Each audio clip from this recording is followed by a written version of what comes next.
"What are you doing here?" he demanded. Favor stammered. We got lost. You think you can spy on us and leave?" The dusty streets of Po were quiet in the mid-afternoon sun.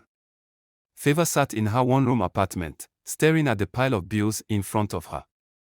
The landlord's final notice screamed at her in bold red ink, "Pay your rent or leave in 7 days." Her younger brother, Newman, had dropped out of school last year after their mother fell sick.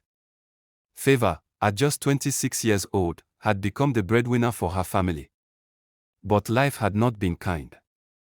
The tailoring business she started with her savings had failed, and her job applications had all gone unanswered.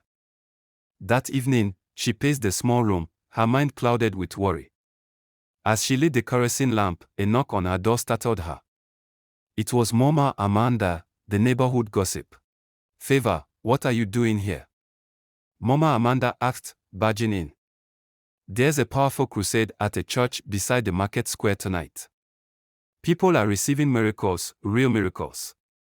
You should come." "I don't have time for that," Favor replied, her tone flat.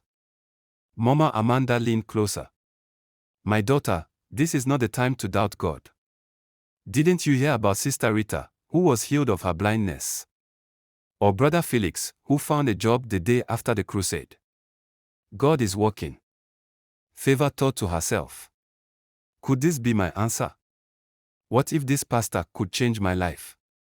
After all, what did I have to lose? That night, Favor followed Mama Amanda to the crusade. The church was packed with people singing and clapping as the band played. At the center of it all stood Pastor Chuka. His voice boomed through the speakers, commanding attention. "Tonight is your night of breakthrough," he declared.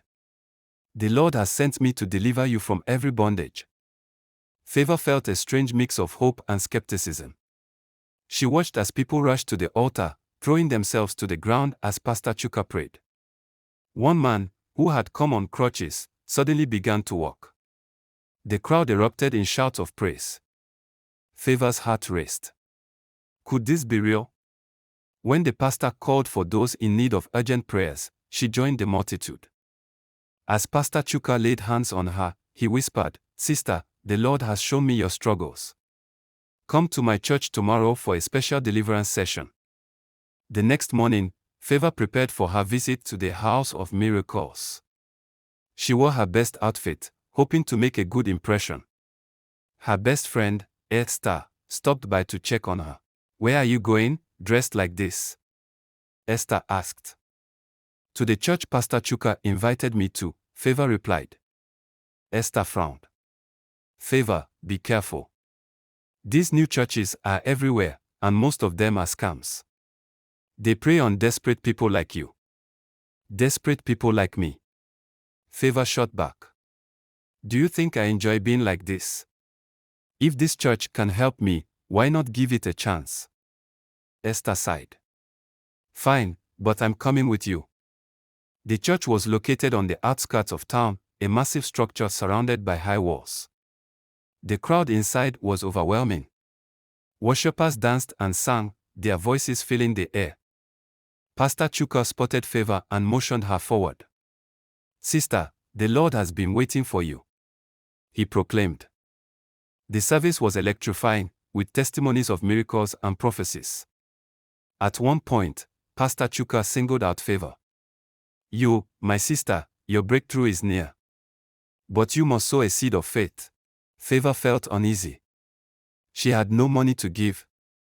Still, she stayed after the service for the special deliverance session. During the session, Pastor Chuka asked Favor for personal details, her full name, her family's history, and her deepest fears. "The enemy is after you," he declared dramatically. "But fear not, for God will deliver you." He handed her a small bottle of holy oil and instructed her to use it every night. "But to unlock your full blessings, you must sow a seed of 50,000 Nigerian nairas." Favor's heart sank. "Pastor, I don't have that kind of money." "Faith is about sacrifice," he replied. Outside the church, Esther was waiting. She had seen something strange. A man who had claimed to be healed the previous night was walking around perfectly fine, counting money. Esther, you're imagining things, Favor said. Favor, this is not right. Something is off about this church, Esther insisted. Esther convinced Favor to return to the church that night, not for prayers, but to investigate. They snuck around the back and found a room filled with props, crutches, wheelchairs, and fake bandages. This is how they staged their miracles, Esther whispered. They overheard Pastor Chuka talking on the phone. The blind man act was perfect. These people believe anything. Favor felt sick. She had been so desperate for help that she had almost fallen for a scam. As they tried to leave, one of the pastor's assistants caught them. "What are you doing here?" he demanded. Favor stammered, We got lost." The assistant grabbed her arm. "You think you can spy on us and leave?"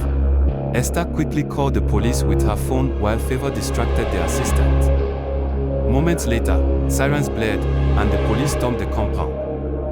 Pastor Chuka and his team were arrested, and the church was shut down. Favor realized how close she had come to losing everything. With Esther's help, she started a small tailoring business. She also began sharing her story, warning others about the dangers of anyhow churches. Not all churches are of God. Be wise and prayerful. Desperation should never blind you to the truth. Seek wisdom, and you will find the right path.